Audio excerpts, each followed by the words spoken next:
請高天賜議員。多謝主席、司長、各位官員、各位同事。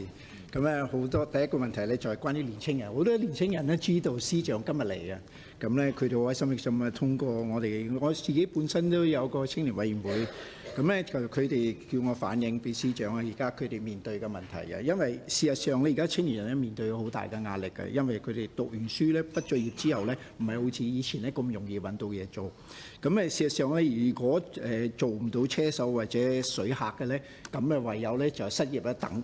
咁咧原因咧好多文職咧都係俾外勞咧侵蝕晒，咁結果咧就係個壓力咧非常之大。目前嚟講咧，有啲讀緊大學嘅，咁佢哋個學費咧非常之貴啦，因為某個情況咧，佢哋如果係單身家庭嘅啲仔女咧，或者佢哋是但一個係父親啊或者爸爸媽媽係因為失業咧要負資產，咁跟住咧就要賣樓，跟住就去珠海住咧，咁變咗佢哋嘅壓力咧非常之大，所以佢哋嘅第一個訴求咧就希望個司長可以伸出援手去幫佢哋咧，就係可唔可以咧佢哋讀緊大學係豁免佢哋嘅大學嘅學費，或者做一啲大量嘅資助咧，令到佢哋冇得咁大嘅壓力。第二樣嘢咧就係我收到好多啲單身家庭咧，尤其是啲婦女，大部分咧好多都係孭住三四個啲仔女嘅，有啲我哋最近咧議員辦事處收到咧最細嗰個3歲，最大嗰個12歲，咁佢哋嘅壓力係好大咧。咁而家都知道咧，司長都出咗嗰啲嘅政策，我哋都係支持咧1,500咧。如果3歲以下咧，佢哋都可以受惠。但係佢哋關鍵咧，大部分咧90%咧，佢哋最大嘅難題咧就係個房屋。咁呢度咧可唔可以呢段咧？因為好多人都係冇咩咁大嘅興趣啊，一入得去咧出唔翻嚟嘅，你話塞車咧亂晒大龍咧。咁佢哋咧呢度可唔可以騰空一部分，或者同阿譚司長講，令到呢啲單身家庭咧係佢證明到佢真係壓力咧，可以租俾佢哋住。咁呢度咧佢先咧多謝你嘅司長。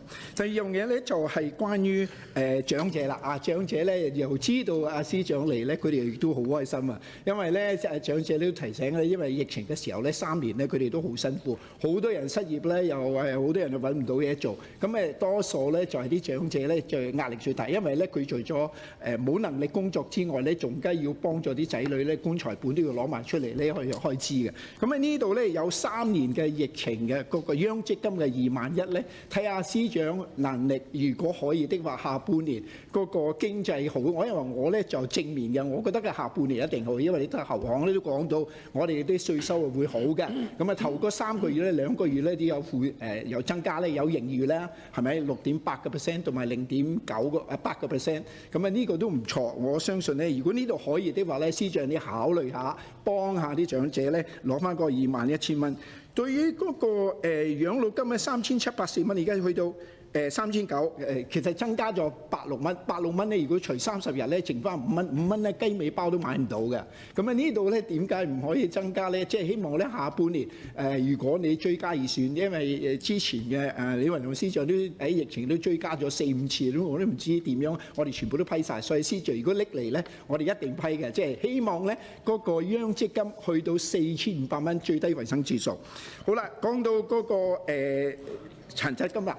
咁好多人咧係殘疾人士嘅，因為佢出嚟咧因為年輕嘅時候咧，或者佢好不幸咧係後生嘅時候，佢變咗殘疾。咁殘疾咧有個殘疾金啊嘛，3400蚊，而家都上升到去3740蚊，係咪？咁好啦，咁佢一次次大啊辛苦話點樣去揾嘢做咧？咁咧就之後咧去到65歲啦，65歲，因為我哋嘅特區政府好關懷啲老人家噶嘛，65歲有個養老金，但係咧佢哋冇份。咁呢個可唔可以過去嘅制度咧？因為兩個概念嘅，一個殘疾金，一個老人即係養老金啦。養老金因為佢嘅年紀啊嘛。咁點解佢唔可以收養老金？因為佢達到65歲，點解唔俾佢咧？呢個又好奇怪，可唔可以修改咧？多謝佢。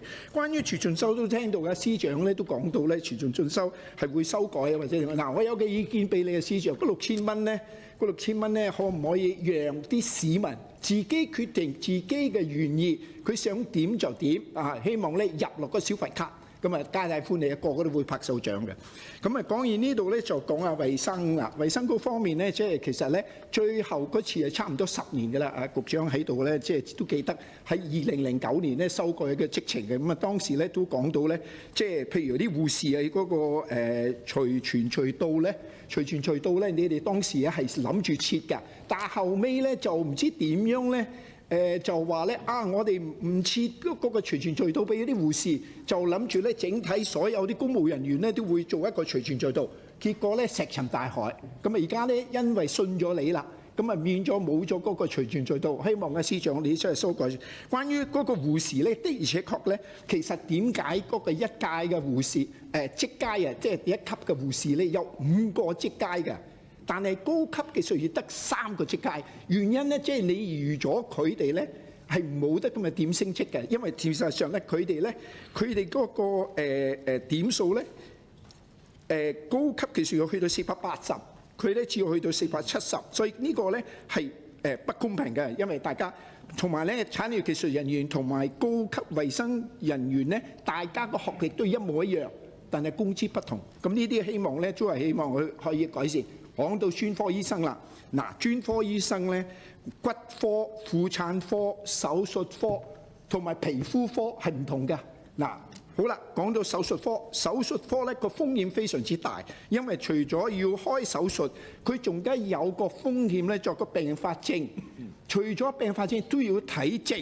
咁咧好啦，如果喺外國嚟講咧，所謂嗰個保險啊，保額咧。嗰個手術個醫生咧係高好多㗎，比皮膚科嚟高好多，所以應該係分㗎，即係冇可能咧全部撈埋一堆一個公司。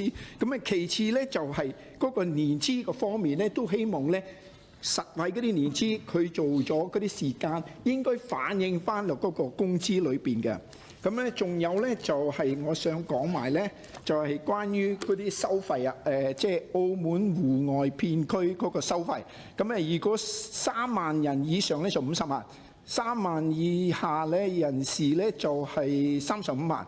但係咧嗰個氹仔個足球場啊，6萬蚊一日租咗，上次租咗做嗰個演唱會咧，搞到佢爛晒嗰個幅地啊！記唔記得啊，司長？呢個啊，即係光晒頭嗰個咧，搞到咧，即係我而家繼續問咧，就係個收費點解個差價咁大？點解6萬蚊一日，但係嗰個插4支鐵喺度咧？澳門戶外片區人哋冇坐嗰啲凳啊，分分鐘冧啊！因為跳下咧，分分鐘會冧咗落嚟咧，唔好意思啊。咁呢度可唔可以解釋點？你哋用咩準則？用咩準則嚟計算？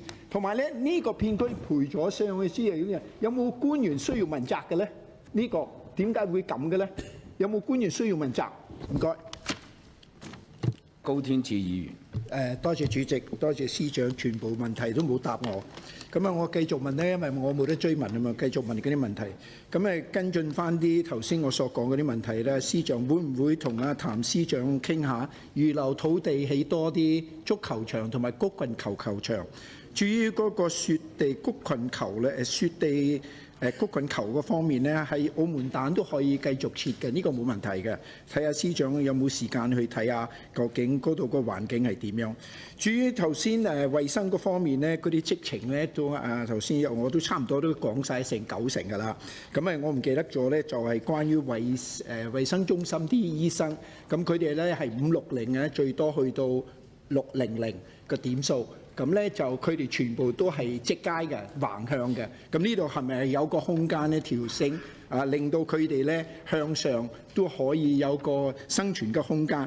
其次咧就係啲助理咧同埋啲廚師喺山頂醫院煮飯俾啲病人，佢哋都好辛苦，都需要咧局長咧關懷佢哋咧，希望嗰啲群責人員啊、助理啊、廚師啊各方面咧，前線嘅公務人員咧全線嘅公務人員咧，可以咧有一個機會俾佢哋咧係喺修改嘅過程之中咧係體驗到佢哋嘅辛苦。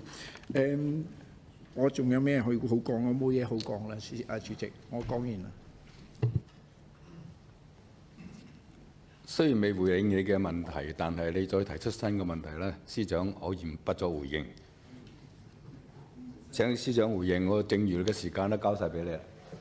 咁高天賜議員，你提出咗一系列嘅問題嘅。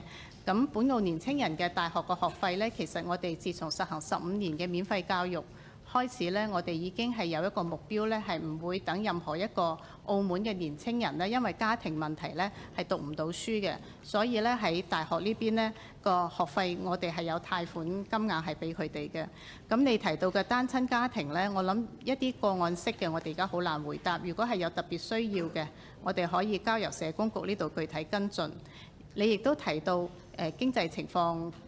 我諗喺呢度我自己冇一個呢個水晶球可以預測到下半年嘅經濟情況，所以當然我哋都期望經濟情況會轉好啦。咁而針對殘疾人65歲之後殘疾金同養老金收取嘅問題嘅，我請陳寶雲主席答。多謝司長。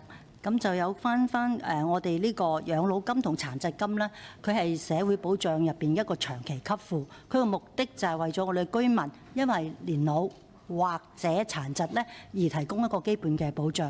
咁為咗確保咗我哋社會保障嘅資源嘅合理嘅分配啦，同埋有效嘅運用咧，咁係法律係規定咗嘅。養老金、殘疾金、失業津貼同埋疾病津貼咧，呢啲給付係唔可以咧係重疊嘅。咁其實係體現翻啦一個制度嘅公平性啦，同埋持續性嘅。多謝。高議員提到嘅持續進修基金，我哋作檢討係喺持續進修方面啦。我諗就唔會係去其他用途嘅。高議員提到一系列衛生局職程嘅問題，我請羅局長作答。多謝司長。咁啊，高議員多謝關心到我哋一系列嘅職程嘅問題啦。咁先回應翻公職護士嘅職程啦。咁其實睇翻2009年嘅法律制度呢，其實都設有隨傳隨到制度嘅。而我哋呢亦都根據翻通則啦，我哋為咗一啲待命嘅工作嘅護士呢，都提供翻待命嘅津貼。如果佢被傳召嘅話呢，我哋亦都會支付呢一啲超時工作嘅補貼俾翻佢哋嘅。咁至於頭先提到啦，唔同嘅專科醫生佢哋風險程度唔同啦，咁其實我哋作為一個整體嘅機構咧，我哋購買職業民事責任保險嘅時候咧，實際上嚟講都係包埋佢哋唔同嘅醫療事故，倘若發生嘅時候咧，都係受到全部嘅保障嘅。咁可能你嘅意思就係話唔同風險嘅專科醫生應該薪酬唔同啦。咁但係其實咧，我哋作為公立醫院咧，係秉持公益性嘅原則咧，其實唔同專科薪酬一致咧，更加保障到咧我哋所有嘅專科咧都會有人願意去參與，就唔會似到一啲地方啦，可能係有一啲嘅專科咧係冇人肯去做嘅。咁呢亦都體現到我哋澳門呢嘅一個優質醫療服務嘅一個基礎。咁啊，補充呢度唔該。係高天賜議員最尾亦都問到我哋嘅戶外表演場地，我哋嘅戶外表演場地嘅收費咧係按照商業嘅收費嘅。咁最後想再覆返高天賜議員提到嘅足球場同埋曲棍球場，咁我諗呢度真係要同譚司長好好地傾下啦，因為咧體育唔同嘅種類好多需求，我哋睇一睇點樣一個先後緩急去做嘅。